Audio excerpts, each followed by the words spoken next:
नमस्कार। आप देखना शुरू कर चुके हैं जीनियस विद्यार्थी यूट्यूब चैनल मेरे यानी आरजे के साथ। दोस्तों, आज की इस वीडियो में हम बात करने वाले हैं, जैसा कि आपने थंबनेल पर देख लिया होगा, जूनियर अकाउंटेंट के लिए अब हम क्या रणनीति लेकर के चलें। जैसा कि एग्जाम पहले प्रस्तावित था 17 सितंबर को, अभी ये एग्जाम फरवरी तक पोस्टपोन्ड हो चुका है।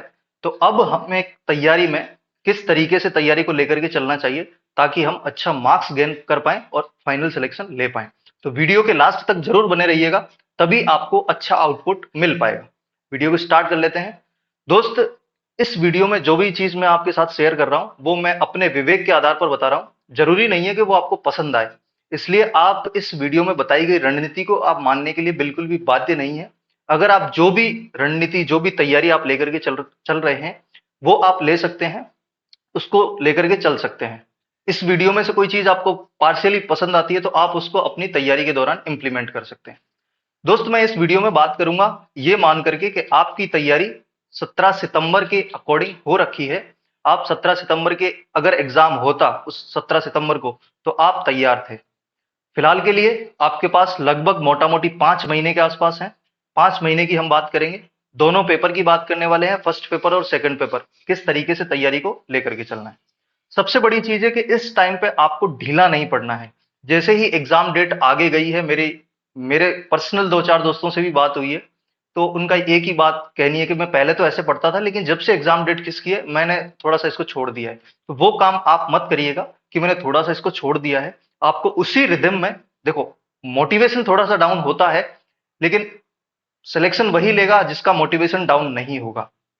ठीक है। तो आपको सबसे पहले तो इस टाइम पे ढीला बिल्कुल भी नहीं पड़ना है। आपको तैयारी को उसी रिदम में बना करके रखना है जिस रिदम को आपने पिछला बनाया हुआ था। सबसे पहले हम फर्स्ट पेपर की बात करते हैं। फर्स्ट पेपर में जो सारे कॉमन सब्जेक्ट्स हैं, मैं ये मान करके चल रहा हूं कि वो आपने अभी पढ़े होंगे, और अगर आप सीईटी पास करके आए हैं तो सीईटी में आपने वो सारे सब्जेक्ट अच्छी तरीके से पढ़े ही होंगे, जिसमें हमारे maths, Hindi, English, computer, Rajasthan GK, science, ये सारी चीजें आपने सीईटी में पढ़ी होगी। तो फर्स्ट पेपर में अभी क्या करना है कि आपने थ्योरी भी पढ़ ली होगी। ठीक है। अभी फिलहाल आपको बार बार इसको रिवीजन करने का एक मैं आपको नया तरीका दे रहा हूं, जो मैं हमेशा जनरली देता ही रहता हूं, तो उसको आप इंप्लीमेंट कर सकते हैं। फर्स्ट पेपर के लिए आपको मैक्सिमम टेस्ट अटेम्प्ट करने चाहिए अकॉर्डिंग टू मी। उससे क्या होगा और किस तरीके से अटेम्प्ट करने चाहिए, आपको टेस्ट अटेम्प्ट करना चाहिए फर्स्ट पेपर का। जैसे आज आपने टेस्ट अटेम्प्ट किया, तो उसमें 150 में से चाहे आपके 5 ही क्वेश्चन सही हो, वो चीज मैटर करती ही नहीं है। आपको स्कोर को माइंड नहीं करना है, चाहे 150 में से सारे सही हो जाए तब भी मोटिवेट नहीं होना है, और 150 में से 5 क्वेश्चन सही हो तब भी आपको डिमोटिवेट नहीं होना है। आपने क्या करना है कि जो आज आपने टेस्ट दिया है उसके लिए आपको सेपरेट एक नोटबुक बनानी है। किसकी? टेस्ट सॉल्यूशन की एक नोटबुक बनानी है। और क्या करना है कि जो 150 क्वेश्चन में से जो क्वेश्चन आपको नहीं आए, उसको शॉर्ट फॉर्म में, शॉर्ट नोट्स आपकी उस टेस्ट सॉल्यूशन वाली नोटबुक में लिख लेना है। शॉर्टली, जिससे आप बाद में समझ सकें, तो वो आप कर सकते हैं। ठीक है। इससे क्या होगा कि जैसे 150 में से आपने 80 क्वेश्चन, 90 क्वेश्चन राइट किए, 40 क्वेश्चन आपको आए नहीं, उसमें से 10-20 क्वेश्चन आपके लिए नए थे, तो वो सारी चीजें आपका कलेक्शन इस टेस्ट सॉल्यूशन वाली नोटबुक के अंदर होता रहेगा। और जब आपको लास्ट महीने में रिवीजन की जरूरत पड़ेगी, आप फटाफट से इसका रिवीजन कर लेंगे।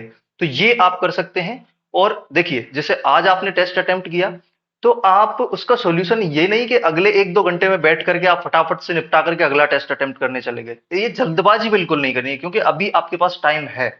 तो मैं चाहता हूं कि आप आराम से 2 दिन लें, 3 दिन लें उस टेस्ट के सॉल्यूशन को करने में। चाहे डेढ़ एक दिन में आप फर्स्ट पेपर का 50 ही क्वेश्चंस का सॉल्यूशन करें। तो 50 क्वेश्चन का आज कर लिया, 50 का कल कर लिया, 50 का परसों कर लिया, इस तरीके से 3 दिन आप पूरे लगा सकते हैं। किसमें? एक टेस्ट को अटेम्प्ट करने में है, एनालिसिस करने में, उसके सॉल्यूशन के शॉर्ट नोट्स बनाने में। ये आप कर सकते हैं। उसके बाद चौथे दिन आपको क्या करना है, फिर से दूसरा टेस्ट अटेम्प्ट करना है, और फिर से अगले 3 दिन के लिए क्या करना है, वही आपको उस टेस्ट में से सॉल्यूशन करके शॉर्ट नोट्स आपके उस टेस्ट सॉल्यूशन वाली नोटबुक में आप नोट कर लेंगे। उसके बाद तीसरा टेस्ट आप अटेम्प्ट करेंगे, उससे पहले मैं आप चाहूंगा कि जो पहले और दूसरे टेस्ट के शॉर्ट नोट्स आपने टेस्ट सॉल्यूशन वाली बुक में बनाए थे, नोटबुक में बनाए थे, उसको आप एक बार रिवाइज मार लें। उसके बाद ही आप क्या करें, तीसरे टेस्ट को अटेम्प्ट करें। तो ये तरीका एक आदर्श तरीका है, आइडियल तरीका है। अगर इसको हम इम्प्लीमेंट करते हैं तो जो जनरल तरीका हमारा होता है उससे ज्यादा मार्क्स हम गेन कर सकते हैं। आप इसको करके इम्प्लीमेंट करके चेक कर सकते हैं। टेस्ट आप सॉल्यूशन करोगे तो मैं गारंटी देता हूं आप एक टेस्ट के सॉल्यूशन में 2 पेज से ज्यादा भर ही नहीं पाओगे, क्योंकि इतना ही मैटर होता है। बाकी क्वेश्चन आपको आते हैं, कुछ ही क्वेश्चन ऐसे मिलेंगे जो आपको नोट करने लायक मिलेंगे।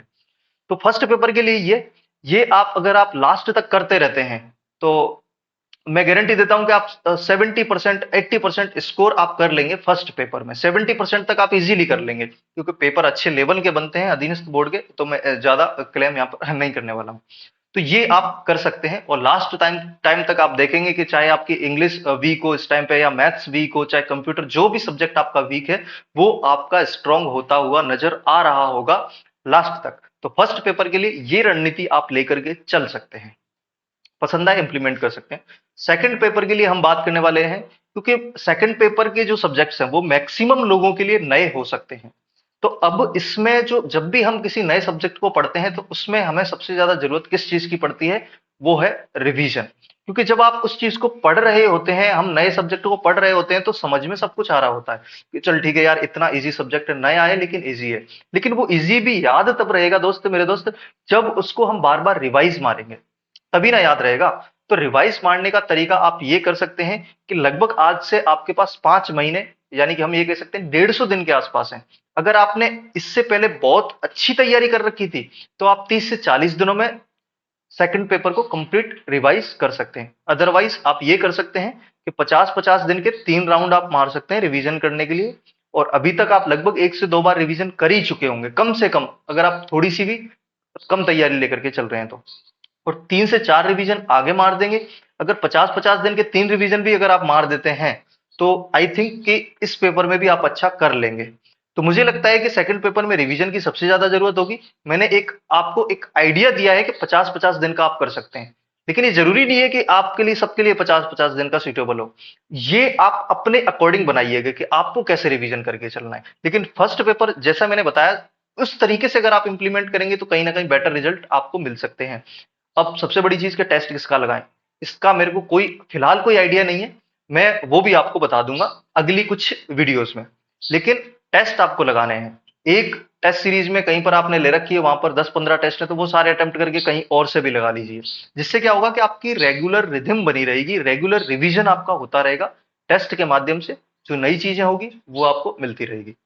तो इस वीडियो में मैंने अपने विवेक के आधार पर ये सारी चीजें आपके साथ शेयर की है। पसंद आए तो आप इंप्लीमेंट कर सकते हैं, और ना पसंद हो तो आप इंप्लीमेंट करने के लिए कोई बाध्य नहीं है। आप एक स्वतंत्र राष्ट्र के स्वतंत्र नागरिक हैं। जो भी आपके सुझाव है कमेंट बॉक्स में रख ही देंगे।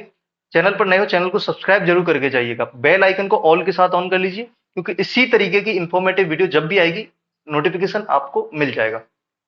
इस वीडियो को अपने दोस्तों में, स्टडी ग्रुप्स में ज्यादा से ज्यादा शेयर करें। मैं मिलता हूं आपसे अगली वीडियो में। Thank you so much.